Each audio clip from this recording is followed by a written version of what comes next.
Seigneur, tu es présent au milieu de nous. Ce matin, nous t'élevons par nos chants. Oui, nous t'adorons. Et nous t'exaltons. Nous voulons proclamer, Père, que tu viennes établir ton trône éternel. Par nos louanges, Seigneur, nous t'invitons, viens Jésus, prends la place. Que le peuple dise, Jésus, nous te couronnons, nous te proclamons. Père, nous déclarons que tu es présent au milieu de nous. Oui, Père, nous vont par nos chants, avec ferveur, nous t'adorons et nous disons-lui, viens établir ton trône éternel, car par nos louanges, Jésus, viens Jésus, tu prends la place du roi. Nous t'adorons et nous nous te demandons, viens ton trône éternel sur le trône de nos cœurs, par nos louanges. Viens Jésus, prends la place du roi. Oui, nous t'adorons et nous viens établir ton trône éternel, car par nos louanges, je nous t'invitons, viens, tu prends la place. Oui, viens Jésus, prends la place du roi. Sur le trône de nos cœurs, nous t'en prions. Nous t'ouvrons nos cœurs et nous te demandons, viens résider, viens Jésus, prends la place du roi. Viens Jésus, viens, prends la place. Disons, oui, viens,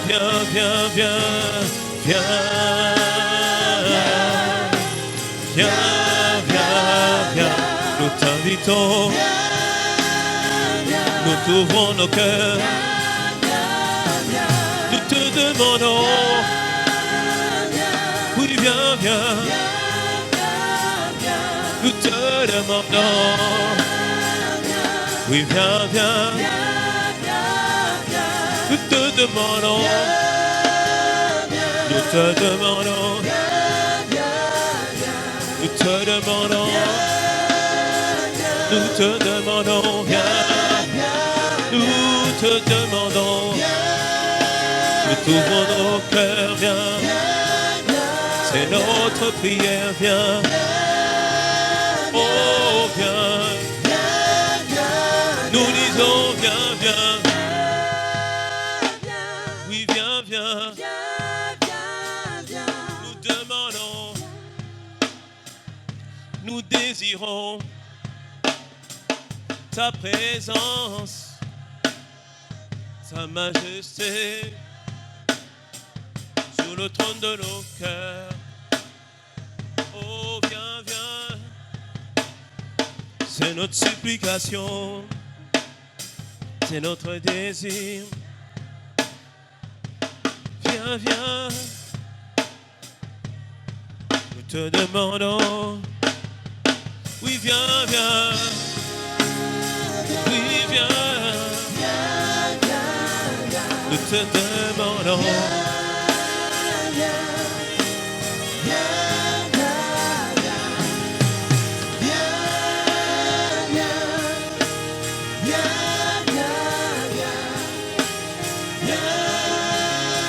Viens, viens, viens, viens. Oh, viens. Viens, viens. Demandons-lui de venir résider sur le trône de nos cœurs. Demandons de venir résider sur le trône de nos cœurs. Père, nous te bénissons, car tu viens toujours, Seigneur Père, là où 2 ou 3 sont rassemblés en ton nom. Et nous sommes rassemblés en ton nom, Seigneur, et nous savons que tu es au milieu de nous.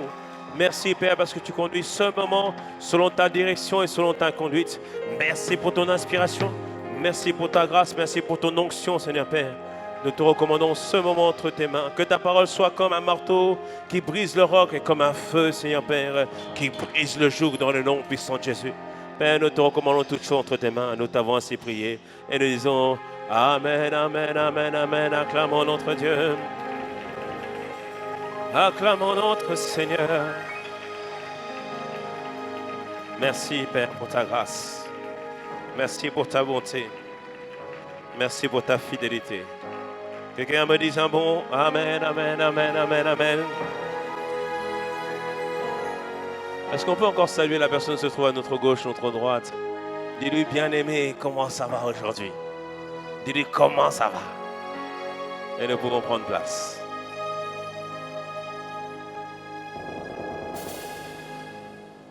Dis avec moi, Dieu est bon.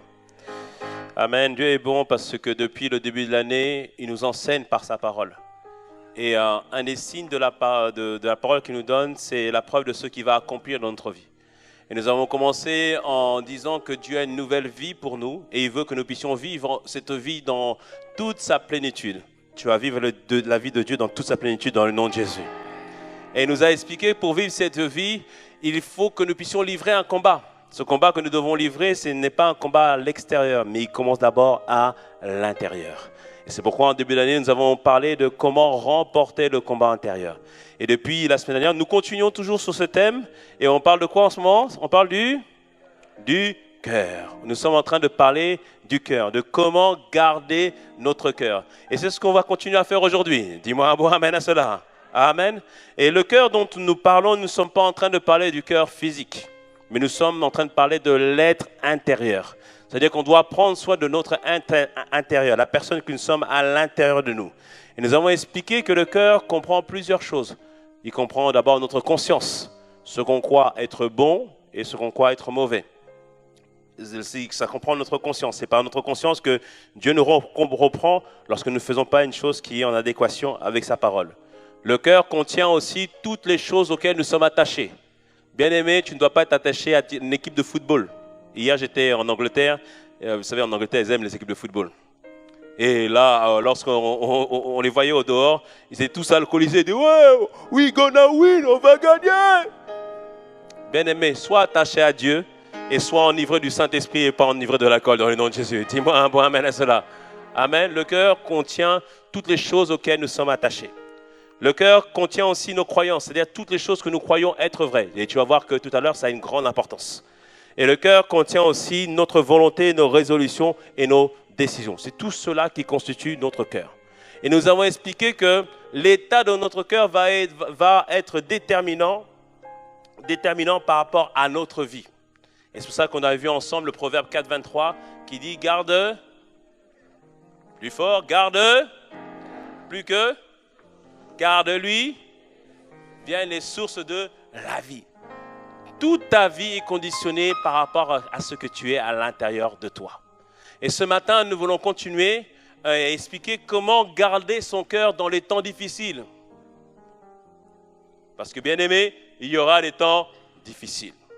Les temps difficiles, c'est des moments où tu t'attendais à ce que Dieu puisse te garder, te préserver. Mais tu vois que tout semble être compliqué. Tu dis, Seigneur, où es-tu? Dans ces moments-là, c'est des temps difficiles. Les temps difficiles, c'est des moments de doute, où on n'est plus sûr de quoi que ce soit. On n'est plus sûr de rien. Les temps difficiles, c'est des moments aussi où il y a des difficultés dans les relations. Relation avec son patron, relation avec son pasteur, relation avec nos enfants, avec son mari, avec sa femme. Dans ces moments-là, tu dois apprendre à garder ton cœur. Est-ce que tu me suis ou pas? Amen. Et on doit tous prendre une décision ce matin. Soit tu décides d'être de la catégorie des personnes qui se laissent aller au gré de leurs émotions, ou tu décides d'être de la catégorie des personnes qui savent garder leur cœur et faire preuve de maîtrise de soi. Amen. Quelle catégorie tu choisis? C'est trop réservé, hein? C'est là que tu doutes un peu. Bien-aimé, moi je choisis la maîtrise de soi. Alléluia, je choisis la maîtrise de soi. Galates 5, 22 nous dit que la maîtrise de soi fait partie des fruits de l'esprit. C'est-à-dire c'est des choses qui doivent être vues dans notre vie. On doit tous décider de faire preuve de maîtrise de soi. C'est-à-dire, je dois maîtriser mes pensées. Amen. Je dois maîtriser mes émotions. Et je dois maîtriser aussi ma volonté. Dis-moi un bon amen à cela. Tu vas le maîtriser dans le nom de Jésus. Alléluia. Et on doit avoir compris aujourd'hui que c'est un travail qu'on doit faire sur soi. Parce que bien aimé, il y aura des jours sombres. La Bible nous parle de David. David, on va le prendre aujourd'hui pour plusieurs exemples. David, c'était quelqu'un qui avait décidé d'être humble devant le Seigneur. Quand on regarde sa vie, il n'avait pas fait du mal à qui que ce soit. Et pourtant, David n'était pas aimé de son père. Mais jamais tu as vu David haïr son père ou déshonorer son père. David savait garder son cœur. David, on est venu le voir un jour, Samuel lui vient et lui dit, tu seras roi. Oh super, génial. C'est génial, non? Imagine-toi, quelqu'un va te dire, tu seras roi. Tu seras roi dans ton domaine dans le nom de Jésus. Amen. Mais bien aimé, à un moment donné, il se retrouve à servir le roi qui était en place à l'époque, et maintenant il est persécuté par le roi. Mais jamais David n'a voulu tuer le roi en place. Il savait garder son cœur, même dans les temps difficiles. Amen. Et David a vécu à un moment donné un temps difficile. Comme je te le dis, le roi lui en voulait. Donc David a dû s'enfuir chez les Philistins, dans une ville qui s'appelle Ziklag. Imagine-toi, toi tu aimes Dieu, tu es du peuple de Dieu, tu es peuple d'Israël. Tu as combattu pour le peuple d'Israël. Tu te retrouves à être réfugié maintenant dans le camp des Philistins. Et en plus, le roi te persécute. Imagine-toi l'état dans lequel il devait se poser comme question. Bien aimé, il y a des temps difficiles qui sont comme ça. Où tu dis, Seigneur, mais où es-tu? Où tu sembles un peu être perdu. Et David vivait des moments comme ça. Et il s'était installé dans une ville qui était venue pour lui comme un lieu de repos. Il avait recueilli des guerriers avec lui. Ils allaient livrer des batailles. Et ils revenaient à Ziklag. C'était un lieu de repos. Mais un beau jour, il rentre et il voit qu'une tribu Amalek avait saccagé tout le camp. Ils avaient pris les femmes, les filles, les enfants. Tout le monde était parti. Et cela arrivait.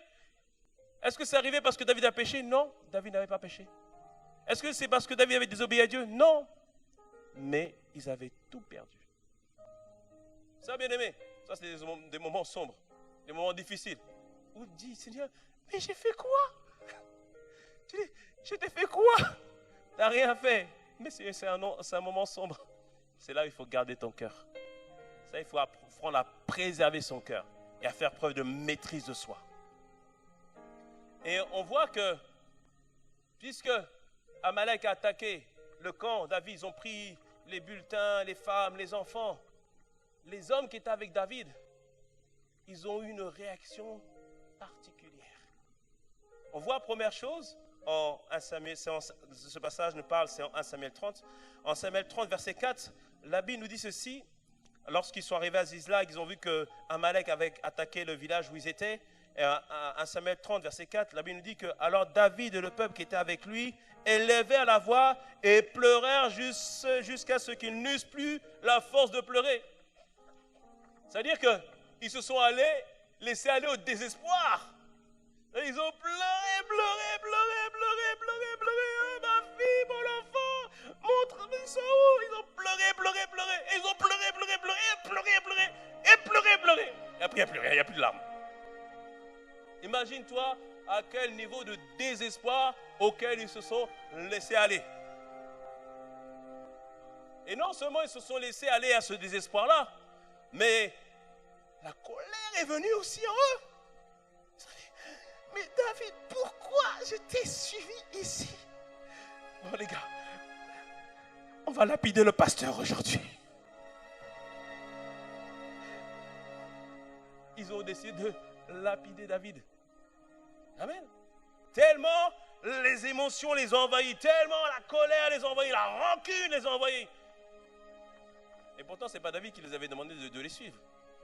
Mais ils avaient tout perdu, bien-aimés. Leurs émotions leur ont tellement envahis qu'ils se sont laissés aller au désespoir, à la rancune. Ils ont pointé David du doigt, ils ont cherché un bouc émissaire.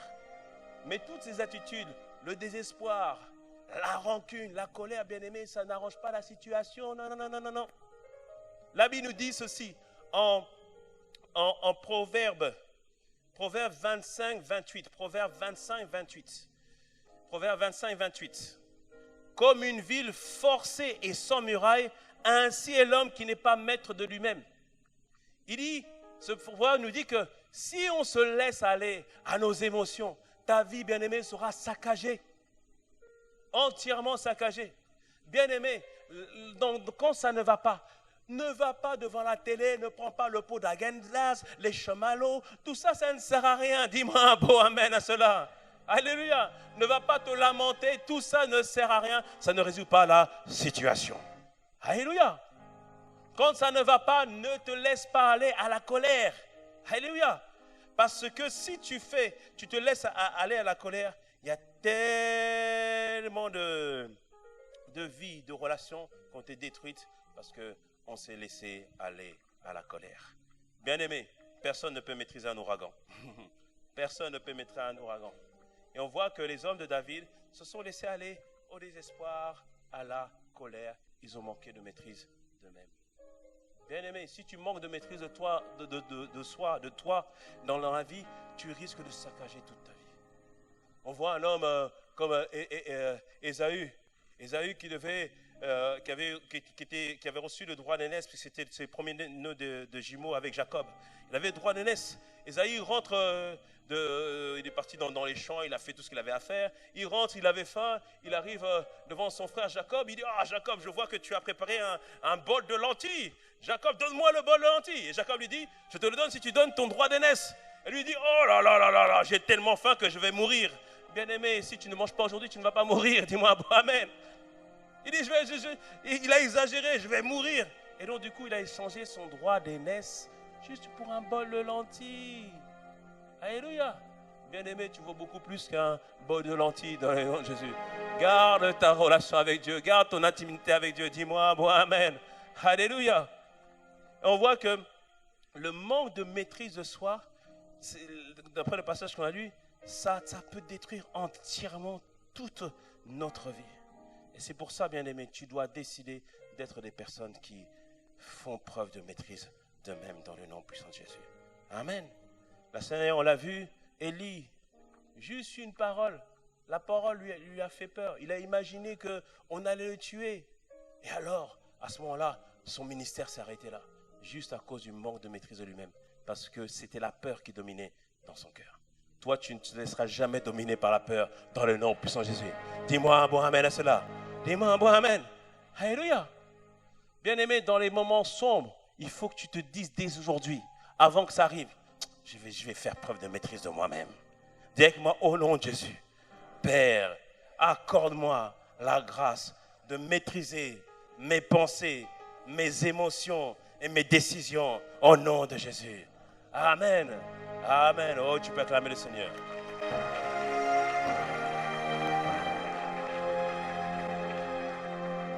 Tu dois prendre cette décision dès maintenant, avant que ça arrive. Et on voit que les gens qui étaient avec David ont voulu tuer David. Et David, à cause de ça, lui aussi, il est rentré dans une grande angoisse. 1 Samuel 30, verset 6, s'il vous plaît. Il est rentré dans une grande angoisse. Pourquoi? Tous les gens qui étaient contre lui voulaient le lapider. La Bible nous dit ceci: David fut dans une grande angoisse car le peuple parlait de le lapider. Parce que tous avaient de l'amertume dans l'âme. C'est-à-dire tous, ils avaient laissé les émotions. Ensuite, il dit encore, chacun à cause de ses fils et de ses filles. Mais la Bible nous dit ceci, on lit ensemble, mais David reprit courage en s'appuyant sur l'Éternel son Dieu. Waouh!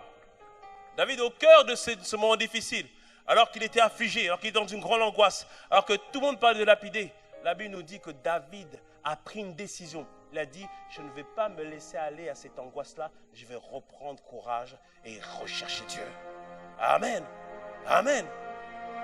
Mais comment David a réussi à reprendre courage? Première chose, David, c'était quelqu'un qui avait décidé de discipliner son âme.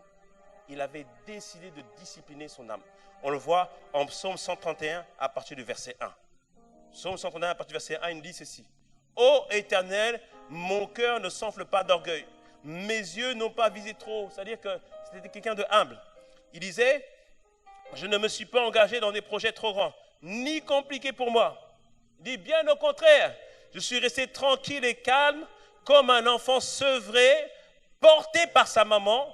Oui, je me sens au fond de moi comme un enfant sevré.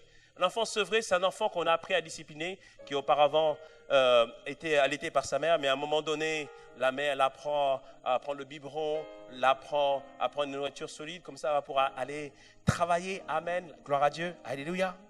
Enfin, l'enfant sevré, c'est un enfant qu'on a appris à discipliner. Et David disait que j'ai appris à discipliner mon âme. Alléluia. Il avait pris la décision qu'il allait faire preuve de maîtrise de lui-même. Bien-aimé, tu dois décider qu'aujourd'hui, tu vas faire preuve de maîtrise de toi-même dans le nom puissant de Jésus. Dis-moi un bon amen. Alléluia. Il avait décidé de discipliner son âme. Et parce que David avait compris que la maîtrise de soi, c'est ça qui apporte le succès, bien-aimé. C'est ça qui apporte le succès. La maîtrise de soi, c'est être discipliné. Et la discipline, c'est faire quelque chose. C'est être capable de faire quelque chose quand on n'a pas envie de le faire. Tu crois que David avait envie de garder les brebis de son père?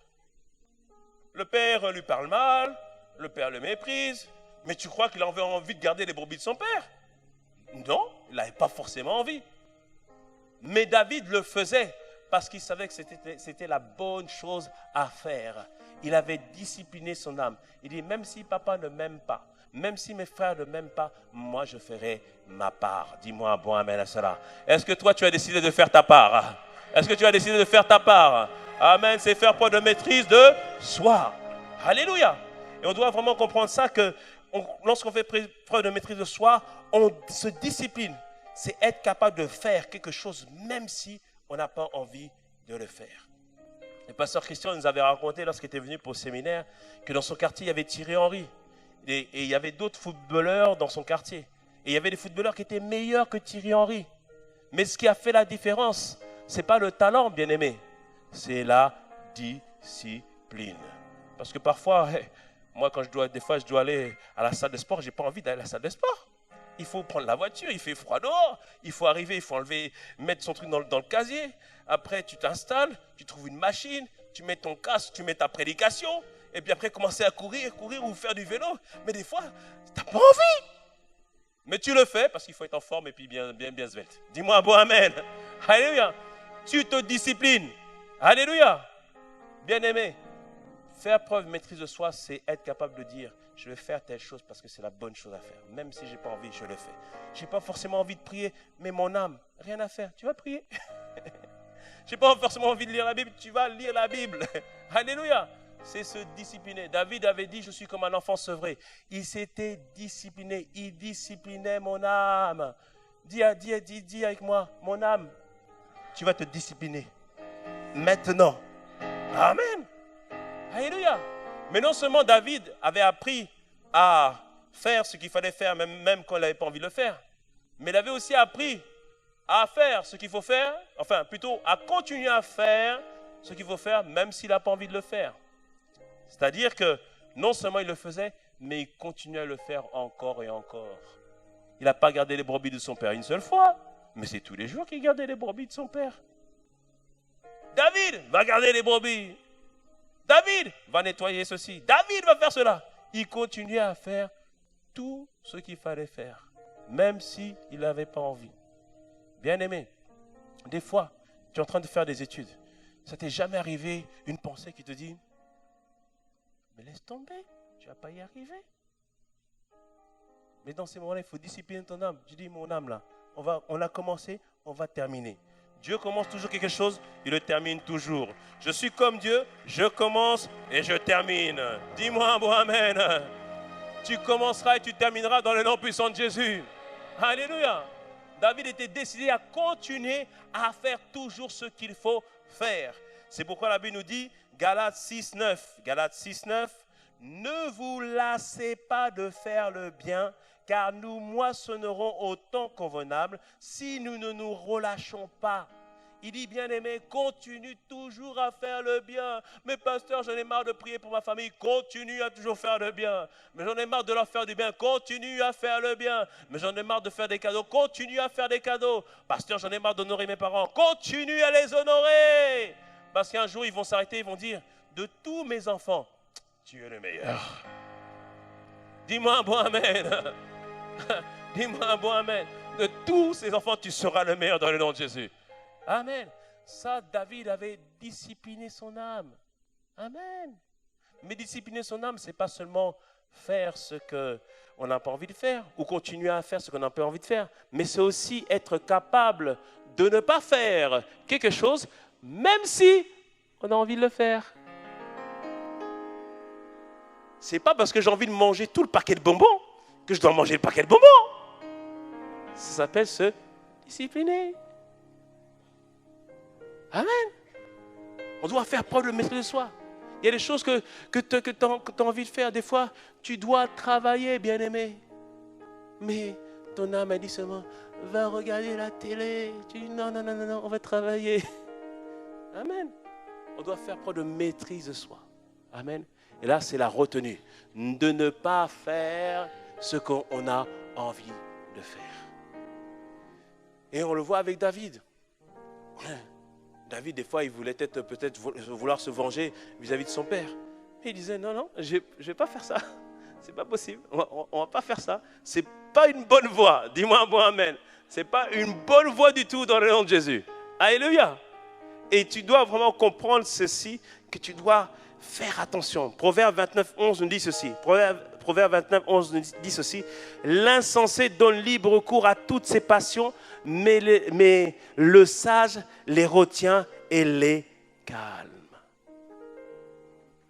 C'est-à-dire que l'insensé, dès qu'ils sont quelque chose, il veut le faire. Mais celui qui est sage, il calme ses passions, il calme ses pulsions, il dit on se calme. Amen. Certains, des fois, quelqu'un te dit un truc, dans ta tête, il y a toutes les paroles qui sortent. Et tu sais, si tu sors la parole, là, cette parole, elle est pimentée. La maîtrise de soi te fait dire La maîtrise de soi te fait rien dire. Parce que tu sais, si tu dis ça, la relation est brisée. Amen. La Bible nous appelle à faire être maître de nous-mêmes. Amen. David avait plusieurs raisons de se laisser aller.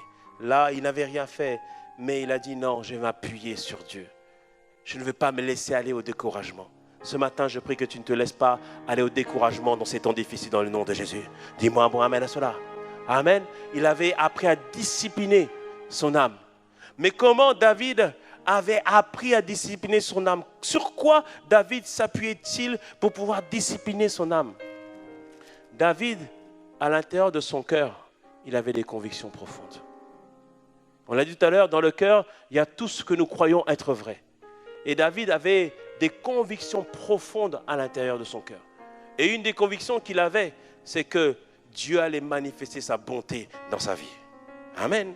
Il nous dit en psaume 27, à partir du verset 12, il faisait cette prière à Dieu. Il disait, Dieu ne me livre pas au bon plaisir de mes adversaires, car il s'élève contre moi des faux témoins et des gens qui ne respirent que la violence. Il dit, verset 13, oh, si je n'étais pas sûr de voir la bonté de l'Éternel sur la terre des vivants.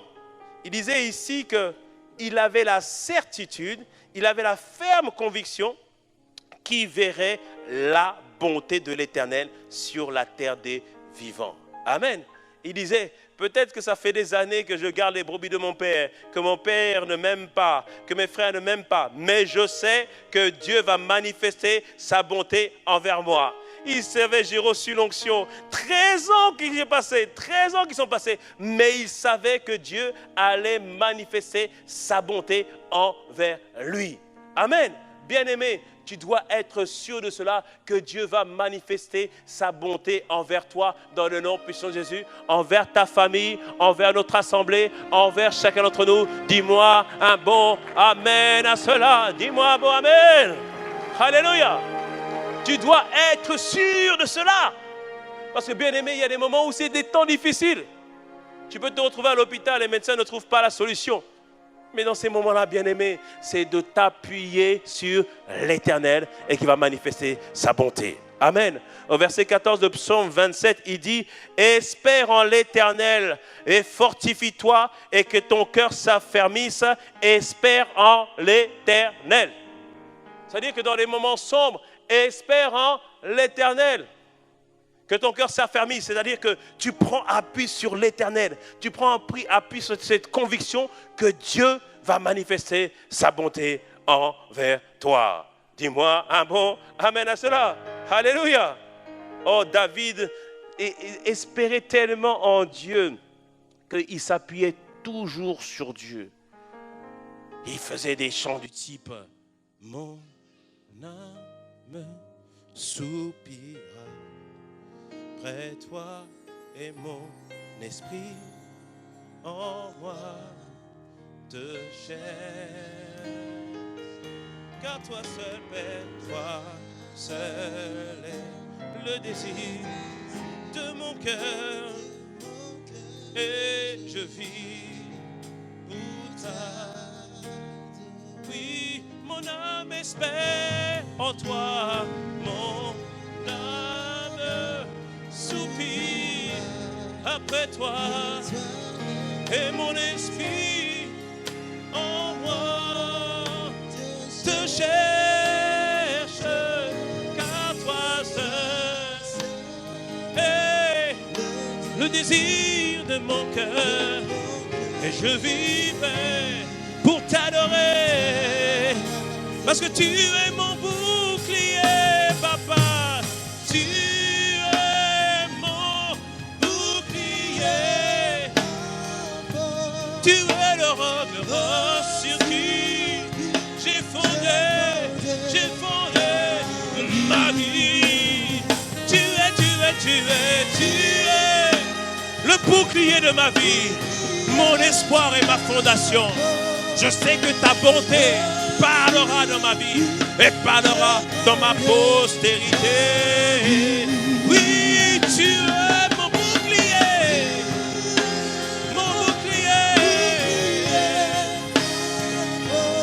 le roc sur qui j'ai fondé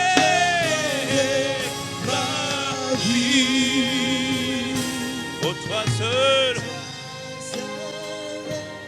le désir de mon cœur, je vivais. Nous les chrétiens, on devrait être des personnes qui devraient être toujours dans la paix de Dieu. La paix n'est pas trouvée dans le bouddhisme. La paix n'est pas trouvée dans la méditation. La paix est trouvée dans la relation et la communion avec Dieu. Alléluia. Psaume 62 à partir du verset 1. Il dit, c'est en Dieu que mon âme se confie. De lui vient mon salut. Oui, c'est lui qui est mon rocher et mon salut. Ma haute retraite, je ne chancellerai guère. David savait que Dieu était avec lui, que Dieu le soutiendra. Je t'exalterai. Oh, je t'exalterai. Je précise, en psaume 34, il a dit, ta louange sera toujours sur ma bouche. Mais quand il dit ça en psaume 34, avant il avait été poursuivi par les Philistins, on devait le tuer, et David a fait comme s'il était devenu fou. Il a fait sortir la bave de sa bouche pour jouer au fou. Et les Philistins l'ont vu, ils ont dit, on ne va pas le toucher parce qu'il est déjà fou. Imagine-toi, te rabaisser comme ça, alors que tu n'as pas péché, alors que tu aimes Dieu, alors que tu as tout fait. Mais David a dit, ta louange sera toujours sur ma bouche. Ta louange sera toujours sur ma bouche. Je t'exalterai. Oui, je t'exalterai. Oh, je t'exalterai, papa. Tu es mon Dieu.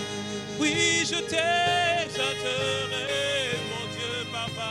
En toutes circonstances, dans les situations de honte, je t'exalterai. Non, quand ça ne va pas, je t'exalterai. Quand tout semble perdu, je t'exalterai, papa. Oui, je t'exalterai. Car tu es mon Dieu. Tu es ma forteresse, papa. Tu es ma forteresse.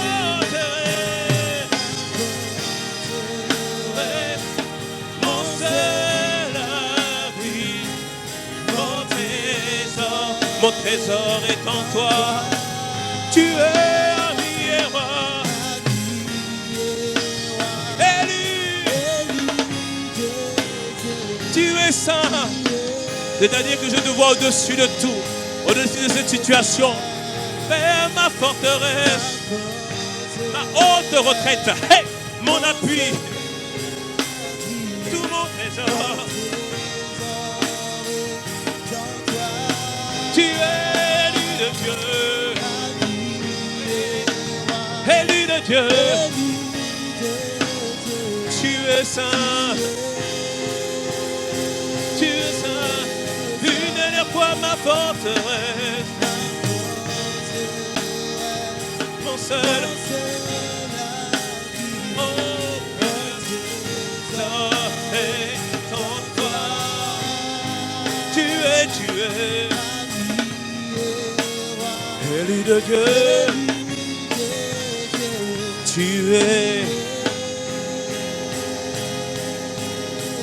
oui, tu es saint. Saint, ça veut dire, Père, que je te vois au-dessus de tout, au-dessus de la situation, au-dessus de tout ce que je vis. Tu es saint.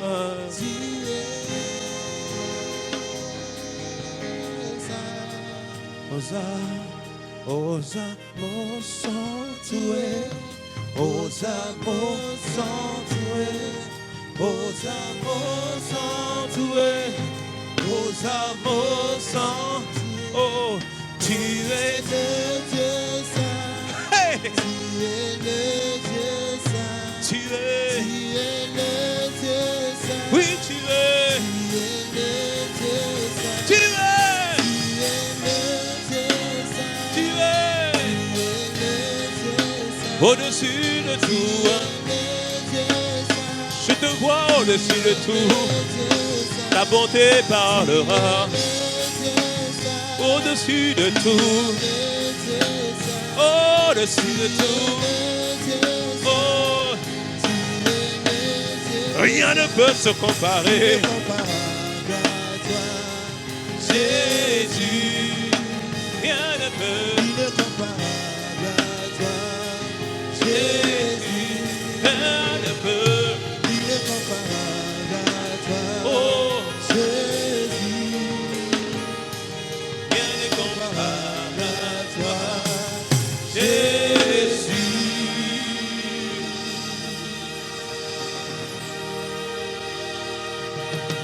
Ta bonté parlera dans nos vies. Ta bonté se manifestera dans nos vies. Tu es notre haute retraite. Oh, magnifique Seigneur. Amen. Prends place encore quelques instants. David soutenait dans sa pensée que Dieu allait manifester sa bonté. Il le soutenait par ses chants, par les psaumes qu'il écrivait, parce que dans son cœur, enfin ces psaumes, ces chants n'étaient que l'expression de son cœur, de ce qu'il avait à l'intérieur de son cœur. Bien-aimé, soutiens tous les jours de ta vie que Dieu va manifester sa bonté, que Dieu va glorifier son Saint-Nom. Et par moments, quand ça ne va pas, bien-aimé, fais un face-à-face avec toi-même.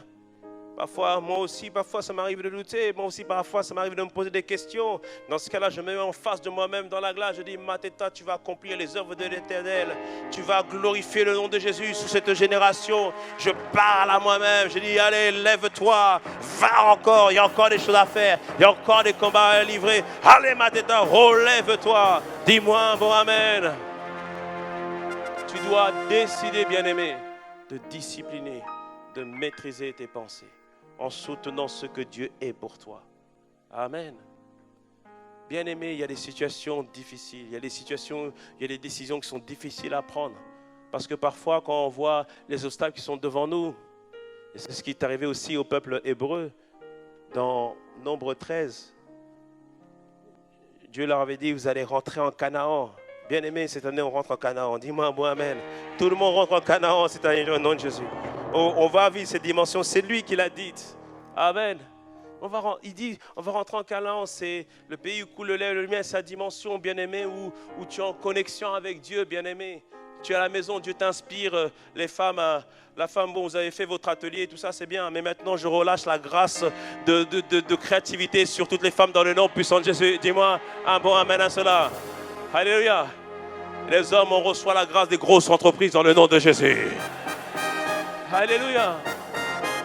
C'est la dimension, bien-aimé, où tu ne doutes plus de Dieu. C'est la dimension où tu es en connexion avec Dieu. Amen. C'est là où Dieu nous emmène.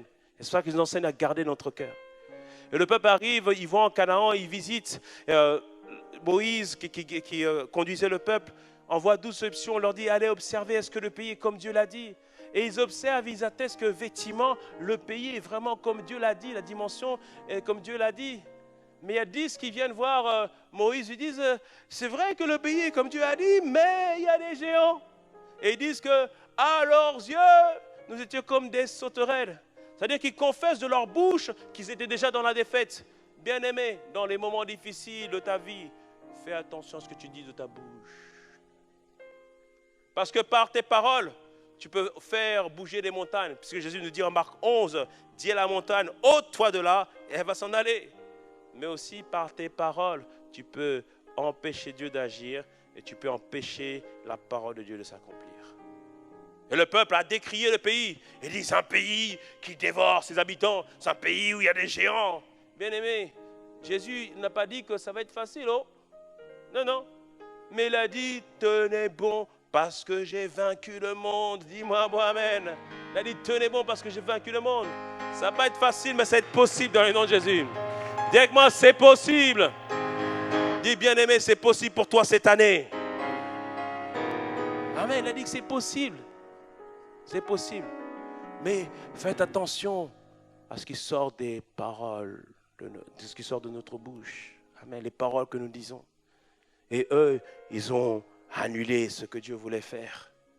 Et à cause de leur désobéissance, Dieu n'a pas permis que cette génération puisse rentrer en Canaan. Sauf 2 personnes, Caleb et Josué. Pourquoi Caleb? C'était un des 12 espions, Caleb et Josué. Eux, ils ont dit, c'est vrai, il y a des difficultés. C'est vrai, il y a des géants. Mais si Dieu est avec nous, on va le prendre. On va prendre Sergi, on va prendre Mantes, on va prendre le 95, le 60, le 68. On va le prendre dans le nom de Jésus. Dis-moi un bon amen. Alléluia. Il a dit le pays est prenable. Amen. Et à cause de cela, Dieu a dit, tout le monde là, personne ne rentre, sauf Caleb et Josué, ils vont rentrer. Et Dieu a dit ça, pourquoi? Parce qu'en Nombre 14, verset 24, Nombre 14, verset 24, il dit, parce que mon serviteur Caleb a été animé dans notre esprit. C'est-à-dire qu'il avait une autre façon de penser que les autres. Bien-aimé, ce n'est pas parce que tout le monde pense défaite que toi tu dois penser défaite. Toi tu penses à victoire dans le nom de Jésus. C'est parce que tout le monde pense peur que toi tu dois rester dans la peur. Non, toi tu dois penser courage dans le nom de Jésus. Reçois 1000 kilos de courage ce matin dans le nom de Jésus. Alléluia. Ce n'est pas parce que les pensées sont négatives autour de toi que toi tu vas être négatif aussi. Non, bien-aimé, sois toujours positif. Amen. Et 40 ans, le peuple a erré, une nouvelle génération a apparu. Et au moment de, maintenant Moïse est mort, Josué conduit le peuple pour maintenant rentrer en Canaan, une nouvelle génération. Et Caleb va voir Josué. Et Caleb dit une parole à Josué en Josué 14, verset 7. Il dit à Josué que lorsqu'il était âgé de 40 ans, du temps de Moïse, que Moïse l'envoya à Kadesh Barnéa, c'est-à-dire explorer le pays, pour explorer le pays, il dit, je lui fis un rapport avec droiture de cœur. Dans la version du second, on ne comprend pas très bien ce qu'il veut dire. Mais dans la version Darby, il est écrit, je lui rapportais la chose comme elle était dans mon cœur. C'est-à-dire que quand les espions sont partis, chacun a fait un rapport. Les 10 ont dit le pays est bien, mais il y a des géants, on a peur, ils sont grands, et à leurs yeux, on est comme des sauterelles. Lui, il a dit, c'est vrai, il y a des géants, mais je vais te dire ce qu'il y a dans mon cœur. Dans mon cœur, c'est que Dieu a dit, c'est la fin de la captivité. Je vous emmène dans un pays où coule le lait et le miel. C'est-à-dire qu'il savait qu'il y avait des difficultés, mais dans son cœur, dans le rapport selon son cœur, il savait que Dieu allait leur donner la victoire. Dis-moi un bon amen. Il savait que Dieu allait leur donner la victoire. Il a parlé comme la chose comme elle était dans mon cœur. Dans les moments sombres de ta vie, bien-aimé, ne proclame pas les choses par rapport à ce que tu vois. Ne proclame pas les choses par rapport à ce que tu sens. Proclame les choses selon ce que la Bible, selon ce que Dieu t'a dit. Dis-moi un bon amen. Les choses qui sont dans ton cœur. Alléluia. Il faut proclamer par rapport aux choses que tu as gardées dans ton cœur. C'est pour ça que dans le premier trimestre, Dieu nous a appris comment faire en sorte à être des personnes de foi, des personnes qui s'appuient sur la parole de Dieu. Parce que dans les moments sombres de ta vie, tu dois avoir quelque part sur un cahier, sur un téléphone ou dans ta Bible, en stabilo, si tu stabilo sur ta Bible, tu dois avoir quelque part où toutes les paroles que Dieu a dites pour toi qui doivent s'accomplir. Et là, à ce moment-là, tu remets cela dans ton cœur. Tu ressasses cela dans ton cœur. Amen. Dieu a dit pour nous, Josué 1,5, nul ne tient devant toi. Quand les difficultés viennent, tu dis, ah, Père, tu as dit, nul ne tient devant moi. Et tu le proclames, nul ne tient devant moi.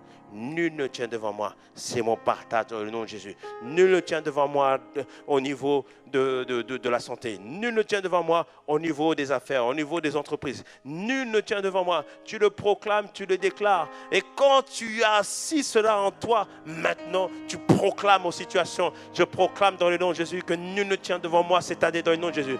Toute adversité est ôtée dans le nom puissant de Jésus. L'Éternel est devant moi comme un feu dévorant dans le nom de Jésus et derrière moi comme un protecteur. Seigneur, merci parce que je ne serai pas atteint, parce que ta protection est avec moi dans le nom puissant de Jésus. Avant même que j'arrive à la réunion, tu disposes déjà mes adversaires en ma faveur dans le nom puissant de Jésus, parce que nul ne tient devant moi. Dis-moi un bon Amen à cela. Amen. Dans les moments sombres de la vie, dans les moments difficiles de la vie, comment on garde son cœur? On rappelle, on proclame, on déclare, on se remémore tout ce que Dieu a dit, tout ce que Dieu a proclamé. Et lorsqu'on le proclame, là, une paix intérieure t'envahit, une assurance t'envahit, une ferme assurance te remplit et une audace te saisit dans le nom de Jésus. Amen. Amen. Tu peux acclamer le Seigneur. Amen.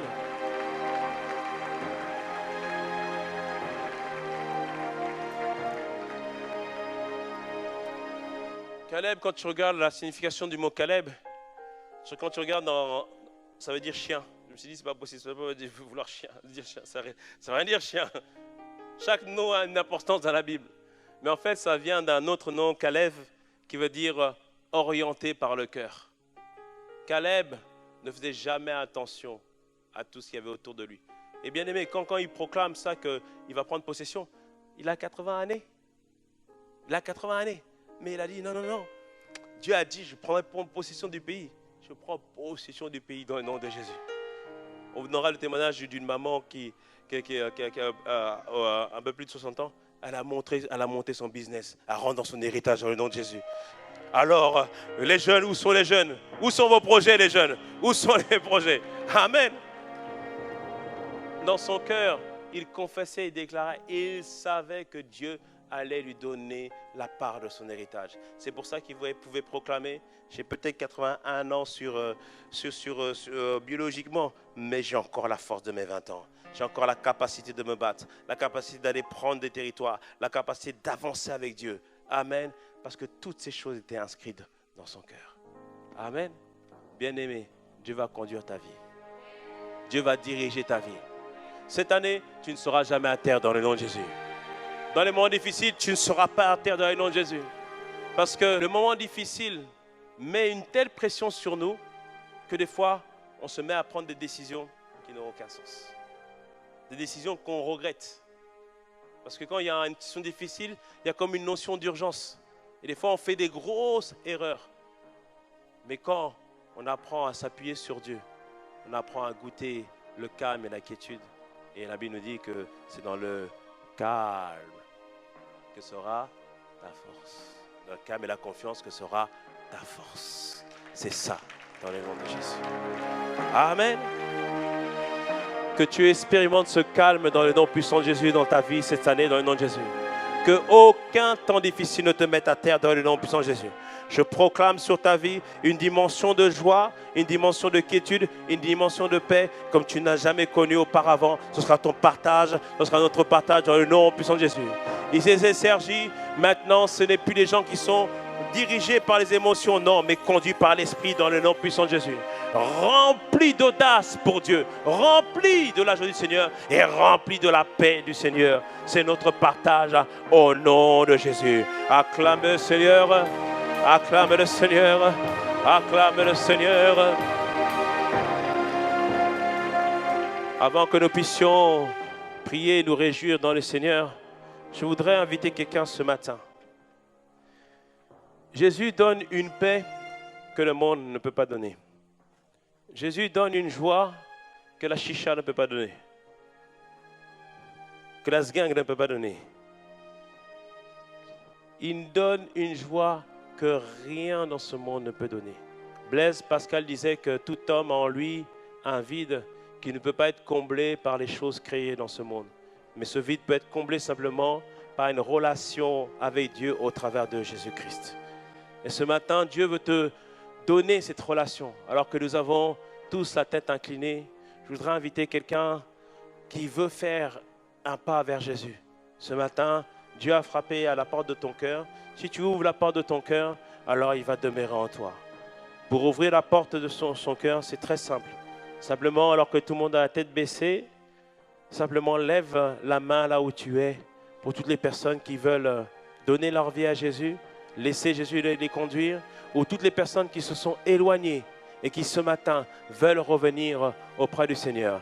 Amen. Je vois plusieurs mains levées. Merci Seigneur, merci Père. Merci pour le salut que tu accordes aujourd'hui. Seigneur, nous bénissons ton Seigneur. Waouh, merci Seigneur. Merci ma sœur. Waouh, gloire au Seigneur. Je voudrais inviter toutes les personnes qui ont levé leurs mains à faire un pas de foi de plus. De vous lever et venir devant parce qu'on veut prier avec vous. On veut prier avec vous et vous conduire dans la relation avec le Seigneur Jésus-Christ. Est-ce qu'on peut acclamer le Seigneur pour nos bien-aimés qui ont fait ce pas ce matin? Venez par là. Toutes les personnes qui désirent recevoir Jésus-Christ. Toutes les personnes qui désirent recevoir Jésus-Christ. Amen. Waouh. Tournez-vous vers moi, s'il vous plaît. Tournez-vous vers moi. De l'autre côté. Waouh. Waouh, excellent. Venez par là. Oh, merci Seigneur. Y a-t-il quelqu'un encore qui veut venir à Jésus ce matin? Y a-t-il quelqu'un qui veut oser Jésus ce matin? Waouh, merci Père. Aujourd'hui est un nouveau jour pour vous. Amen. On va faire une prière ensemble. Cette prière est extraordinaire. Elle est extrêmement puissante. À partir de ce moment, Jésus va conduire votre vie dans le nom puissant de Jésus. Amen. Amen. Bienvenue, mes bien-aimés. Waouh. C'est le jour du salut aujourd'hui. On va prendre vos prénoms parce que la Bible nous dit que lorsque vous faites cette prière, votre nom est inscrit dans le livre de vie. Et puis nous, on veut prier pour vous particulièrement toute cette semaine, pour vous soutenir dans la prière.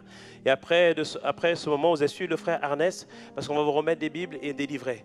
Et dans cette Bible, vous allez mettre le 05, donc le 5 mai 2019 à 13h25, vous avez fait l'appel, vous avez fait la prière du salut, vous avez invité Jésus ou réinvité Jésus. Amen. On va prendre vos prénoms, s'il vous plaît. Ma sœur, s'il vous plaît. Yoali, c'est ça? Vanessa. Vanessa. Rosemonde. Rosemonde, waouh. Eugénie. Angélie, c'est ça? Eugénie. Eugénie, waouh.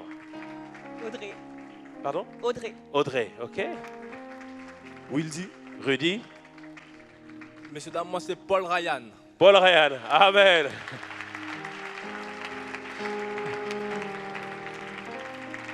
Je voudrais dire Paul de Tarse. Que Dieu t'utilise pour être un grand évangéliste dans le nom puissant de Jésus.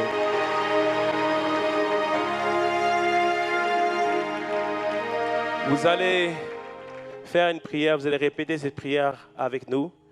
Cette prière vous introduit à la relation avec Jésus-Christ. Répétez après moi. Seigneur Jésus, aujourd'hui, j'ai entendu ta voix qui m'appelle. Et je choisis de t'ouvrir mon cœur. Aujourd'hui, je te reçois en tant que Seigneur et Sauveur. Merci parce qu'à la croix, tu as pris tous mes péchés. Aujourd'hui, tous mes péchés sont effacés. Merci pour la nouvelle vie que tu me donnes. Accorde-moi la grâce de grandir et de devenir un véritable disciple de Jésus. Je t'ai ainsi prié. Amen. Amen.